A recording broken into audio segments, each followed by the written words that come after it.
Bugün sizinlə birlikdə ev şəraitində tam marketdəki dadında və həmin o tünd, hamar teksturada pomidor və qırmızı biber tomatını hazırlayırıq.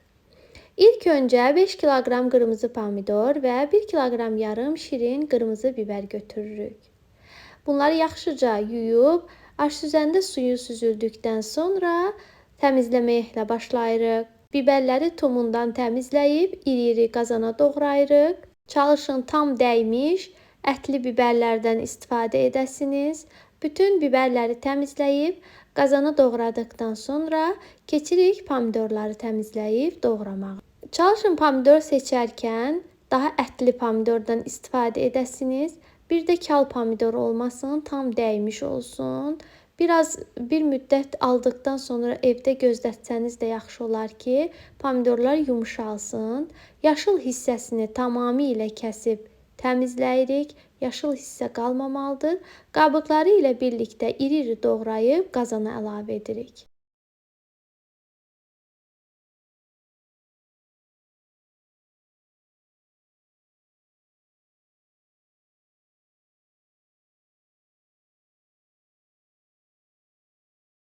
Öz suyunda yumşalana dək bişməyə qoyuruq. İlk öncə vamxodda, daha sonra suyunu buraxdıqdan sonra isə gür atəşdə yumşalana qədər pörtlədirik.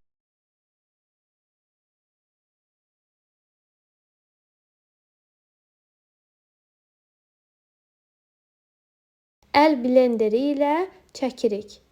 Püre halına gətiririk bütün bu tərəvəzləri. İndi isə aş süzəndən bu tərəvəzləri tumundan, qabığından təmizləmək üçün süzmək lazımdır.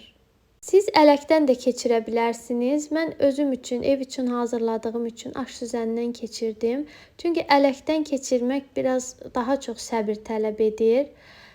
Düzdür, təmiz tumlarından təmizlənir. Aş süzəndən keçirdikdə tumları azsa da olsun qarışır. Amma heç də narahatlıq doğuracaq bir vəziyyətdə deyil. Göstərdiyim kimi, baxın, istəsəniz 2 dəfə də keçirə bilərsiniz aş süzəndən. İlk dəfədə biraz çətin olur, amma daha sonra asanlıqla aş süzəndən keçir. Gördüyünüz kimi sadəcə qabıqlar, bir də tumlar aş süzəndə qalıb, tərtəmiz suyunu sıxaraq keçirtdim.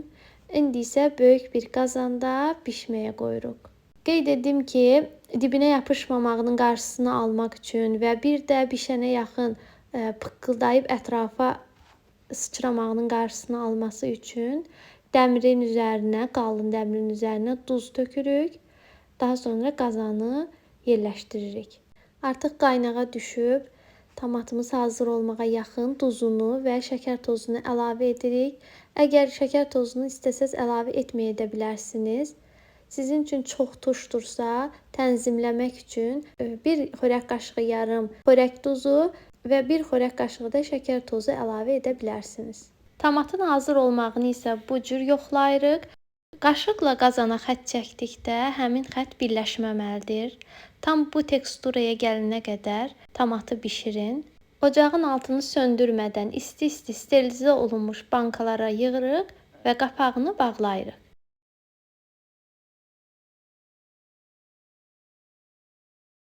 Bankanı tərs çevirib, üzərini isti bir ədyalla örtürük və bir gün bu şəkildə saxlayırıq. Sərin, qaranlıq, qış tədarüklərini saxladığınız yerdə saxlaya bilərsiniz. Hazırlayan hər kəsə nuş olsun. Videonu bəyənib kanala abunə olmağı unutmayın. Hələlik.